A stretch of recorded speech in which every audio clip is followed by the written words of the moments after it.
Now I'm just going to talk you through making a biofertiliser, which is where you get your culture and a bit of energy and milk, and then you add nutrients to it. And the whole idea is that we want to get the nutrients chelated or complexed with into organic compounds. And guess who does that job? The microbes. Through fermentation, they turn it into all these organic nutrient compounds. Some of you guys are into chelation, so just get a show of hands who's using chelation, who's done chelation. So chelation is just where I get nutrients and a chelation agent like citric acid and literally just mix them in a tank of water. This one we're getting the microbes to do that bonding rather than a chelation agent. But chelation is a really handy tool, but it's a bit separate than microbial fermentation. Okay, so to do the biofert recipes, and we're going to just do the phosphorus one to start with, which is on page 24. So what are the ingredients? Someone want to call out the ingredients for 1,000 litres of Biofert P+. Page 24. What have we got? Water. Yep, nearly 700 litres of water. Base culture, 100 litres. Molasses, milk, liquid seaweed. So we're starting to put a few other compounds in to diversify the culture, and you'll get a more diverse range of biostimulants at the end as well. So the seaweed, nutritional yeast. What do you reckon nutritional yeast will do? So this is not the same as the stuff in the health food shop, but this is cheaper, but it's similar. It's just yeast, dried yeast, dead yeast compounds. So what is yeast giving our fermentation culture? Why would I want to put yeast in there? What am I doing? There's no living culture in it. It's food. It's food, it is. And in particular, it's a bit of protein for them in amino acid form. So one of the principles of this kind of fermentation is not to put too much free nitrogen in there. The risk is that the fermentation microbes will go hormonal, like urea makes everyone hormonal in life. So if we give too much soluble N in here, we're going to cause a bit of an imbalance. So if they need protein though, just like we need protein and stock needs energy and protein, the microbes need some protein, nitrogen-based organic matter. So we give it to them as an amino acid source. So if you don't want to use yeast or Vegemite, you could use Marmite, and I'm just kidding, you can use Marmite. But you can use like a little bit of liquid fish, like fish hydrolysate or something like that. So it's just to get a bit of proteins, amino acids in there to feed the culture. It's not for your end analysis, it's to give them a balanced diet. So you can use some of that. Yeast, the dried yeast, nutritional yeast is pretty expensive if you're looking for it. Sea salt, again, what's sea salt got in it? Why would you put sea salt in it? It's got a spectrum of nutrients if it's coarse natural salt, so you're just giving them a spectrum of nutrients. Would you be better using Himalayan or? Himalayan, child labour, slave labour, it's good stuff. Yeah, it's all mined by kids in the Himalayas, so yeah, giving them all a job when they should be at school. I would use Aussie natural coarse salt that's got full spectrum in, but pink Himalayan salt, it is groovy and you can put it on the label. It is good. There is a salt mine just down the road. Get the salt locally. Get the salt locally. So can everyone see the ingredients are kind of like nutrients, energy, and then the actual culture? But we're just adding a few extra compounds in. You'll notice that on all of these recipes you've got the batch ingredients and then options down the bottom, because modern humans love options. So if you're certified organic, which no one here is by the sound of it, or you're not game enough to put your hand up, there are options in there if you're certified organic, so because a lot of this stuff you're not allowed to use. Isn't it? And if you want to swap out, say I don't want magnesium, who doesn't want magnesium going out on some high magnesium soil types? So you just drop out the mag sulfate, all good. So you can sort of mix and match a bit. So there's options at the bottom of the recipe. So we're just going to talk you through it. So you've got your water in one of the tanks, and as we've seen before, you want to try and get your molasses nicely mixed with a bit of water. So you might get your molasses with half of the water already diluted, and then your milk might go into that. But in the other tank you want to dissolve your nutrients, because the whole idea is to get everything well dissolved so the microbes can start eating it quickly. Because if you don't mix it properly, where might some of the nutrients end up? At the bottom, and then they never get assimilated by the microbes. The microbes never eat them, which is kind of a waste of good nutrients. So the rest of the recipes, apart from the energy, the molasses, the culture and the water, is the different nutrient options. So obviously bacteria, they kind of don't have a brain and they don't have a digestive system, they're just a single cell. They're like me, I've got IBS, so I can't eat most of the stuff on the planet, but they can't eat complex stuff. So why are you giving microbes like gourmet organic quinoa, like Melbourne supporters eat? You just got to give them crap red cordial stuff that like Collingwood supporters eat. Right? They want simple, easy to digest stuff.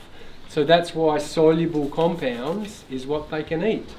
Dissolved, easy to digest stuff. So copper sulfate, instead of giving them chelate sulfur, which is already complexed in carbon, why am I putting something already complexed in there? Because the microbes are just going to pull it apart and reuse it and turn it into another compound. So use your simple, easy to digest stuff, unless you're certified organic, in which case using micronized minerals is, for most of it, is your option. Although copper sulfate you're allowed to use if you're organic as well. You have to check each ingredient basically. So for the high phosphorus one, what have we got? Can someone call out the first of the nutrients? Micronutrients and fertiliser. NPK. No, the one before that, NKP. NPK. Yep. This is NKP. So NKP stands for monopotassium phosphate. So it's a phosphorus focused biofert recipe, so we want a relatively high phosphorus content, but we don't want nitrogen, too much nitrogen to throw out the ferment. So how can I get phosphorus in there, soluble phosphorus in there without nitrogen? Because the only other soluble nitrogens I can think of off the top of my head is MAP and DAP, or sulfate that have P in them, MAP and DAP, or polyphosphates, which is a pretty expensive way to do it. So MKP is a horticulture product. All of these products I'm showing you are what we call tech grade, which means they dissolve in water so you can run them through fertigation. There's not a lot of, relatively speaking, if potassium really don't want any, then yeah, try to get a polyphosphate. But when you think about the rate at which you're putting these things out, if you use them as a foliar, it's not going to shift your soil phosphorus, potassium status greatly. But it maybe you just don't want it and you don't need to buy it because you've got plenty of K, then you could try and swap it out. We want to do some experiments with MAP, MAP, but we haven't done them yet because a little bit of MAP's probably not going to disturb the culture too much, but we don't know, so that's why I'm not saying. That's why I'm saying I don't know about MAP. I suspect MAP, a little bit of MAP is going to be okay, but I'm not sure yet. We haven't done the testing.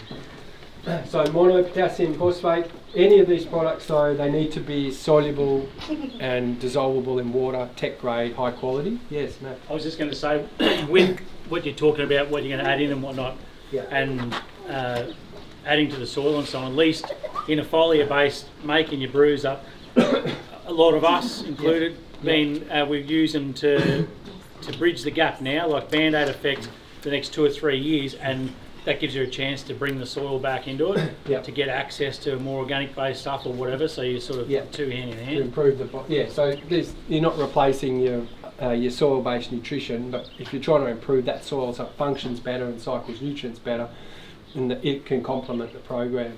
But if you, some people have a high status of something like K or magnesium and they just don't want to add any more. Like if the sap test comes back and it's fine. Yeah. So you could just drop it all out altogether, but I haven't got a recipe yet that's based on MAP, which is the only other one I can think of that's relatively cheap to make, because polyphosphates I think are a bit more money, but you could use a polyphosphate if you can get a hold of it. It's kind of like a long chain phosphorus in liquid. So NKP, I used to work for E.E. Mewers, which is the horticulture company that owns Campbell's. But the only reason I recommend them is because I know they're really good quality and they dissolve properly. But there are other brands out there, but usually you have to find a horticulture reseller, not a broad acre, because things like MKP is not really used in broad acre, but it is in hort.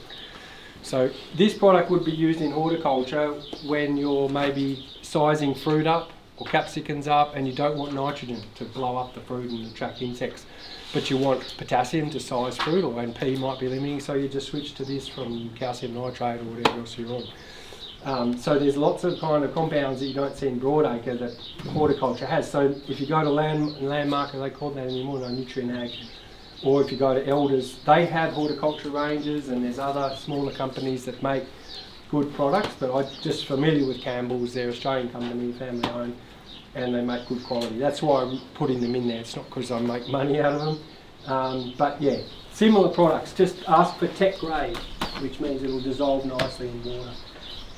If you can't get Campbell's, there's other brands out there.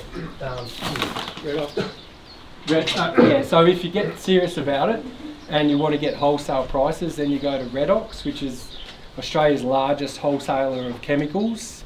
So they don't just sell fertilisers, they sell literally everything for chemical companies, factories that manufacture stuff. They've just got the biggest catalogue on the planet. It's pretty lively. They even sell humates, or they used to sell humates and fulvic acid and stuff. So you have to have a wholesale account with them, but then they will sell it to you by the pallet load. It may be a cheap generic brand sometimes, so you just make sure it's good, it dissolves nicely. Because some of them have impurities in them, the cheap ones and stuff, so that's the thing to think about. So we've got MKP, which has given us a relatively high P, and then we've got some micronutrients mix. Everyone can see that in the recipe. Where's the micronutrients? Here it is. So again, I've just put in the Campbell's version, but there's other versions out there by, I think, Amgro and the other Scots and the other horticulture companies. It's just called Chase It Total. So it's just got the full spectrum of trace elements in it in a soluble form. So when you dissolve it in water, it breaks down and the microbes can get straight into it. If you don't want to put the full spectrum of micronutrients in, if that's not the brew you want to make, then just leave it out, because it is a cost. You may not need that, or you might want to just have copper. So I'll make a copper one over here. But these are all round recipes, and my logic is that you want your P or your K or your calcium, but you also want to support the microbes with some micronutrient sort of menu, because most soils are severely compromised, and the cycling of trace elements, if there are any there, is probably compromised as well, not probably. So you're just trying to help the whole party along. That makes sense? If you reduce one, you got more of a chance of unbalancing what the plant can do with the rest of it, though, or not? Yeah, to some extent, but I think, Matt, like, let's just say that paddock over there, you know, it's had a farming history for 100 years or whatever. The pub's out of balance, and so plants, remembering that plants are proactive feeders, they're not just passive. So as long as the nutrients are there and there's a party going on helping supply, helping the plant access, the plants select what they need, you know. So yes, it's got to be there for them to access, and sometimes it's locked up or not there or whatever. But plants are pretty good, when they've got a good root system party going on, they're pretty good at optimising their own nutrition. They've been doing it for quite a few million years before we F things up. Yeah. So by just having a broad spectrum in a light sandy soil, for example, and I've got high production cereals that I'm trying to do for my rainfall, you're just kind of setting the scene, if you like. They may not need all of them. I'd be less worried about imbalances. Imbalances probably come more when you've got a hydroponic system and you get things tying up, but in a biological system, the whole system kind of arranges.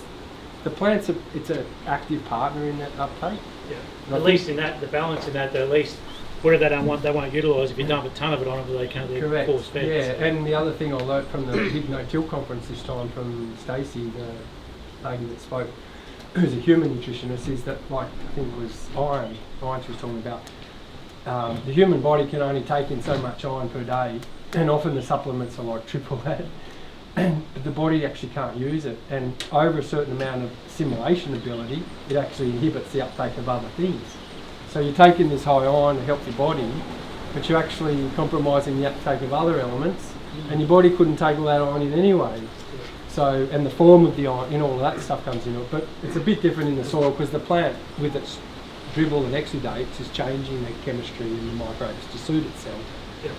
And I guess our system's been compromised a lot, so we're just trying to help it back along. But I think then coming in with the foliars is, Yeah, so as a foliar you may not want a full spectrum, but as a soil round the boot at sowing, so I guess it's up to you to tailor it in a way. Yeah, if you're doing horticulture tree crops, then an all-in-one sometimes might be really good for a big tree, program. But yeah, I get your point on the foliar on the cereal. You might want to drill it down more targeted based on sap testing, in which case drop it out, or just put 2 or 3 or the key ones in. Yep. Drop out the multi-min. I'd probably leave it in there because it's more of a broad spectrum thing anyway. Yeah, initially in the first few years, I guess, like as you said, but later on when you know the system's improving and stuff, yeah. But anyway, I guess it's a good example of how you can adapt these recipes, everyone, so you don't have to just stick to the thing. It's just giving you a foundational ratio. So you've got your tracers, and then you've got mags, soil mags, magnesium sulfate. And then the other thing we're putting in this one, which relates to the calcium recipe as well. So those of you that are interested in the calcium recipe in there, which is very similar but has much less MKB, it has more of the calcium product. So the calcium product, there's a seaweed product that you can put in, liquid seaweed, or there's plenty of other products. I think Laurie and Co, you guys had a seaweed, and probably Ben, you guys have got a seaweed product. I'm assuming most companies have a seaweed. It's easy to use the liquids, obviously, but you could use a soluble powder. But then sea salt, whatever you want, but then this is the thiocal. So thiocal is a soluble calcium liquid. It's calcium thiosulfate. So that calcium is completely soluble and the microbes can grab it straight away. So the other options for calcium is micronized lime, or what else could you chuck in there for calcium if you're trying to make a high calcium product? Put guano in, that's got calcium in it. What else could you put in? Gypsum. The problem with most of those products is they're not really soluble, so the microbes are going to take some time to get at them, and some of it might sit at the bottom and not get utilised. So you need a soluble form of calcium so the microbes can jump into it and absorb it and get it into the system. Just from a brewing background, we used to do it like you'd let it run its course, Yep. and then froth it up again, Yep. and go again and put the cap back on. Yep. Is there any benefit in these? Yeah, you could do a sequence fermentation. Yeah. And the South Americans, they call it the bio super magro, they call their multi-min recipe, and they would brew the first stage and then add in copper after 5 days with a bit more molasses and milk, and then add in the zinc. They would stage the ferment. Yep. I'm just mindful of everyone's time, lack of time. Oh, yeah. But you could stage it. But it was more if somebody's finding, it's settling out or whatever, you could froth it up again and go again. There wouldn't be a problem. Yeah.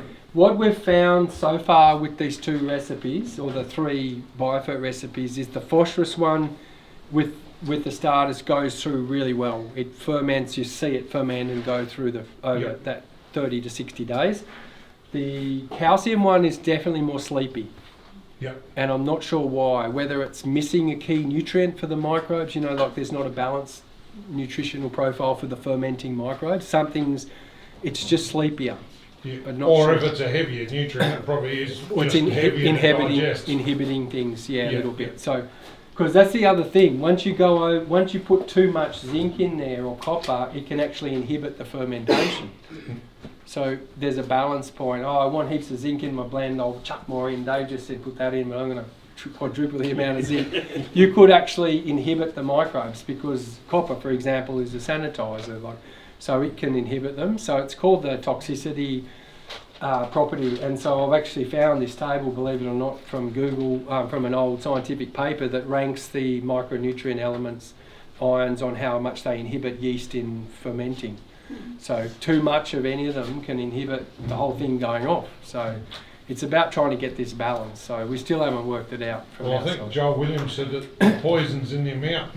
It is, yeah. When he's talking about urea and that, Correct. It's the same thing here, but a little bit of zinc's going to be enough, but there's a threshold above which it actually inhibits the overall culture, so it stops the fermentation.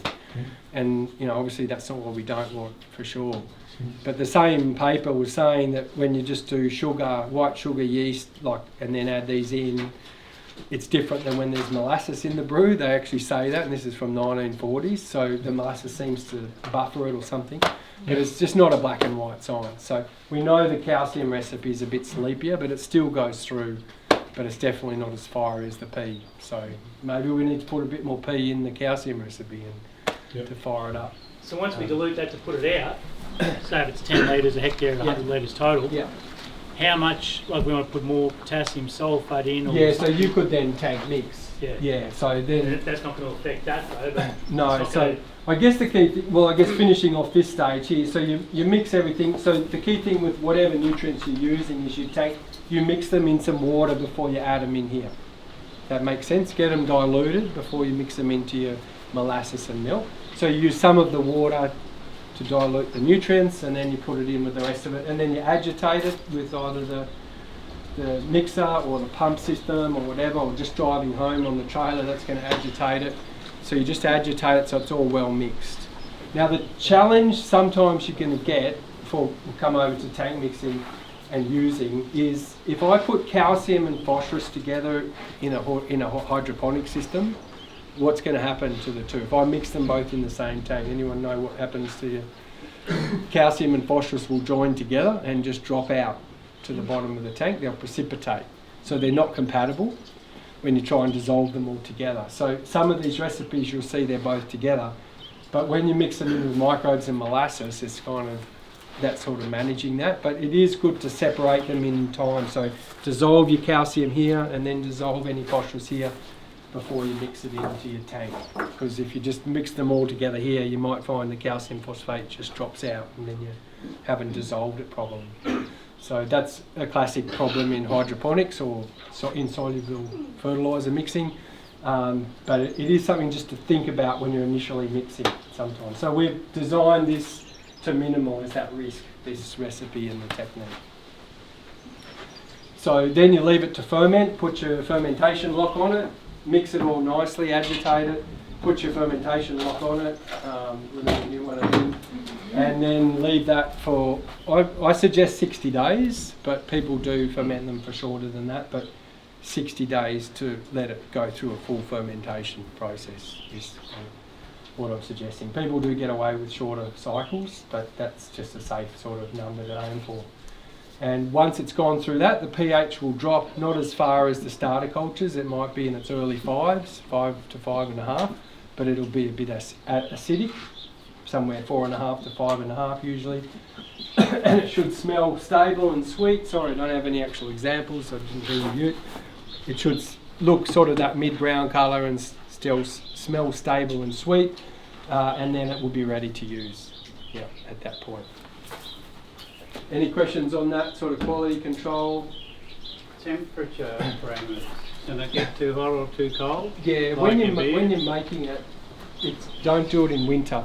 Or Right. It's better not to make all this stuff when you get cold nights and then warm days, or cold nights and cold days. You need ambient temperature to be up around 15 and above. So if you're making it in the shoulder season, like how cold is it getting here at the moment? Still 8 to 10 degrees in the morning. So I would be holding off another month.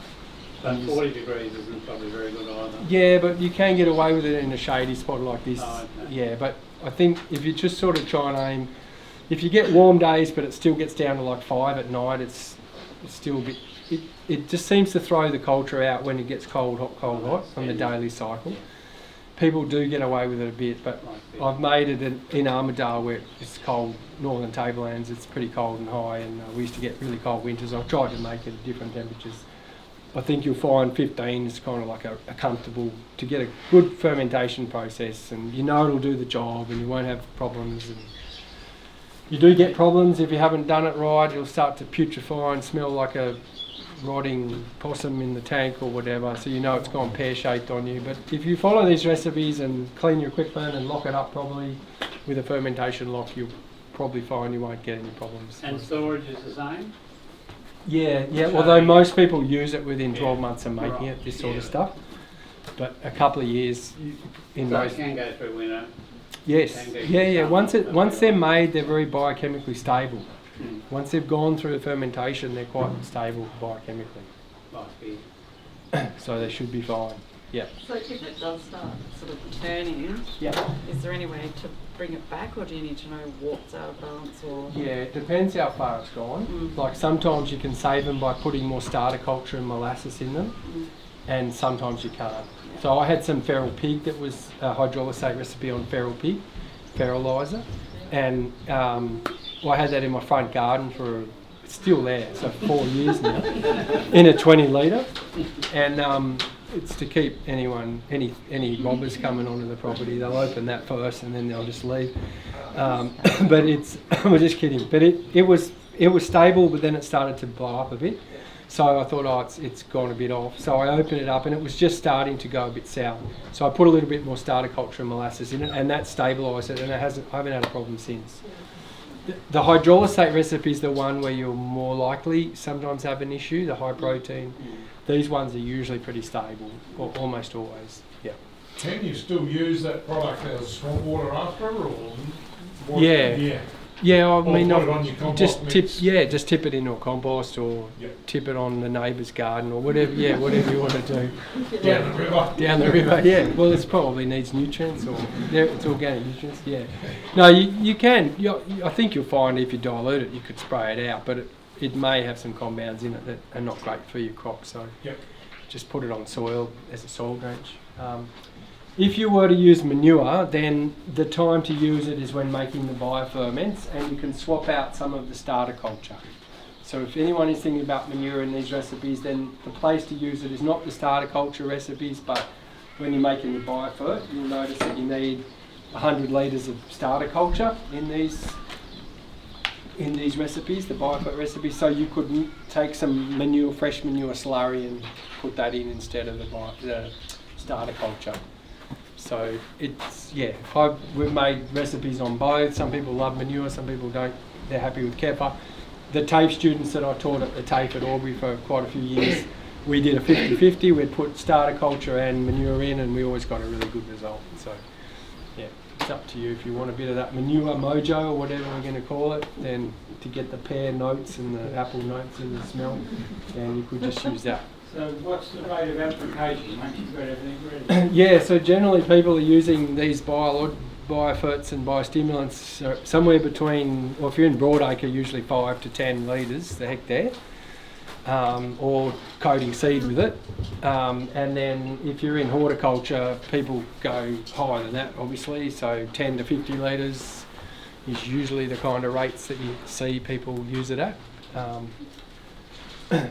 Generally, and then people will tank mix with all kinds of other stuff. So who here's tank mixing more than one thing? I'm sure Matt, you are. What are you putting in the tank? And what's the crop? So if you're going to loose it, Yep. you put in hydrolysate, Yep. kelp, Yep. fish hydrolysate and kelp, Yeah, potassium sulphate, some fulvic, Yep. and then depending on what's going on, if there's anything else we need to sort of add in. yeah, And then cereals, hydrolysate, still a bit of kelp, yeah, diluted urea or SOA, yeah. and then still a bit of fulvic. So what's your sequence for mixing in the tank? I usually put a fair whack of water in there, Yep, probably so go with the fish. start with most of your water. Yep, probably at least half the water, Yep. then go for the fish. Yep, And then the kelp, Yep. something like that. And the urea always helps yep, if you're going to have any sort of antagonistic issues. yep. It helps diluting. And then, where was I up to? Fish, Fish, kelp, kelp, urea. and then usually a bag of humates, soluble Yep. humates, Yep. straight in. And then you usually leave your fulvic and your potassium sulphate to last. Yeah, okay. Yeah. And that's out the gate. Yeah. So, and like, cause often, yeah. So obviously you're not getting any glugging or clogging or anything like that. So you know. Because that machine churns it pretty Yeah. hard, so we sort of get pretty Yeah, lazy. good So what goes agitation, first, yeah. it just goes. Because if you didn't have that good agitation, you might want to dissolve your soluble nutrients first. I'd probably, if you're doing the other way, I'd go water, Yep. urea, Yep. and then Salt. kelp, then your fish. And the rest. yeah, and even the potash going in to dissolve it too. But because you've got that great agitation with the tome fert, you can kind of bypass it. But generally, you want to dissolve your nutrients if you don't have a tome fert, and then go in.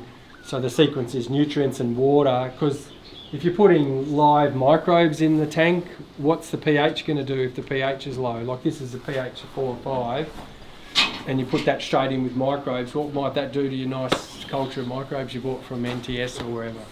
Could kill it. Yeah. So if you dilute things in the water first and then put the biology last, pretty much is the rule of thumb. If you've got live cultures that you want to go and put them in at the end when the tank mix pH is up, it's been buffered by the water and everything else.